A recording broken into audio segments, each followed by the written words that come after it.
दोस्तों नमस्कार।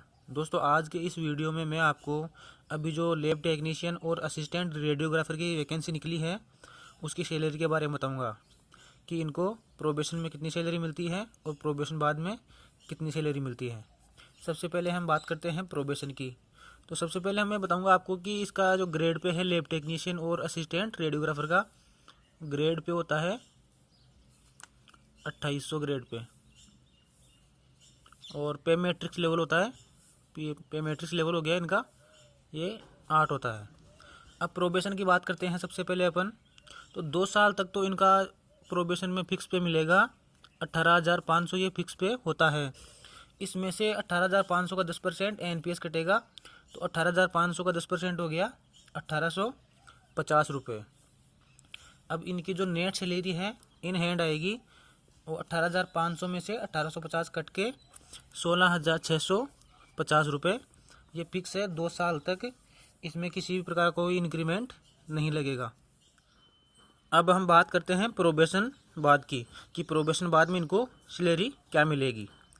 तो प्रोबेशन बाद में इनका जो बेसिक पे होता है, सबसे पहले हम उसका जो टोटल वेतन है उसकी कैलकुलेशन करेंगे और उसमें से कितनी कटौती होगी।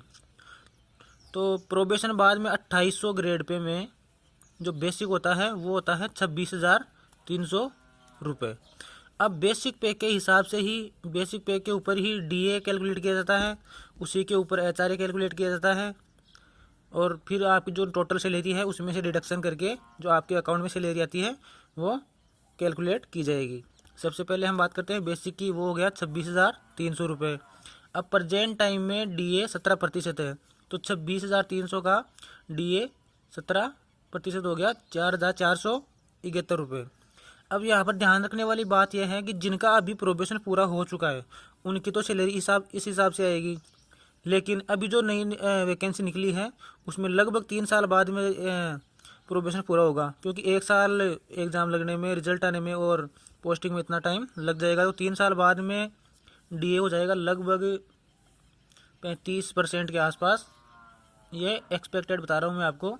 तो आप जो है, जो भी नए अभ्यर्थी हैं ये असिस्टेंट रेडियोग्राफर और लैब टेक्नीशियन के, वो अपनी सैलरी 35% डीए के अकॉर्डिंग कैलकुलेट करें।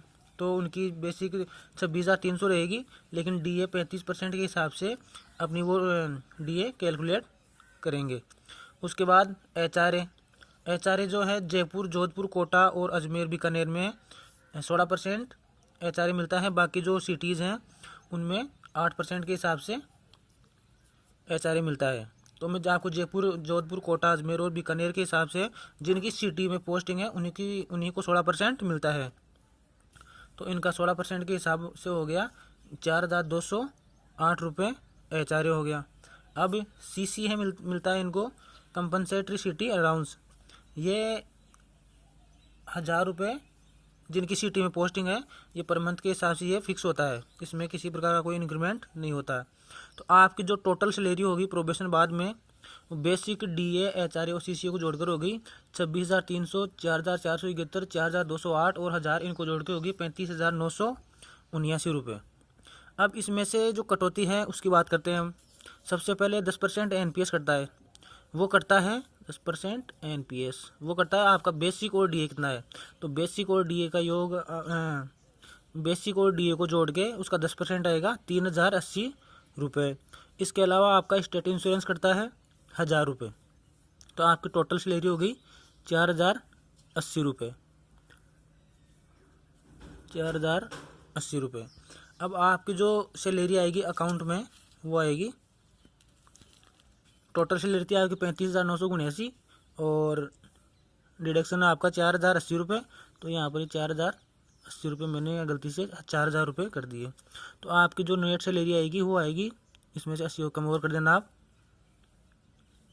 वो आएगी 31,900 रुपये के हिसाब से।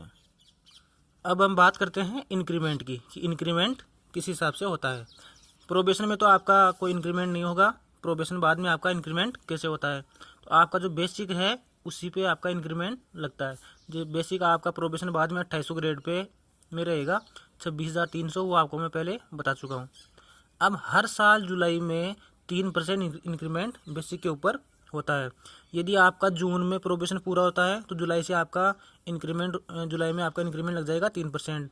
यदि आपका अगस्त में प्रोबेशन पूरा होता है तो आपका नेक्स्ट ईयर जुलाई में इंक्रीमेंट लगेगा। तो 26,300 का 3% कितना हो जाएगा,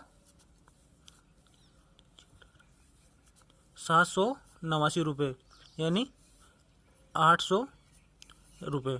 तो आपका जो नया बेसिक है वो कितना हो गया, 26,300 प्लस 800 रुपये। तो ये हो गया आपका 27,100 रुपये। अब आपका नया बेसिक हो गया 27,100 रुपये। तो आपका जो डीए और एचआर है वो नए बेसिक के हिसाब से कैलकुलेट किया जाएगा। डीए 17% के हिसाब से, एचआर 16% के हिसाब से। जो भी आपका एचआर तो फिक्स रहेगा और डीए जो भी इंक्रीज होता है, जैसे 3% बढ़ गया तो 20% हो जाएगा।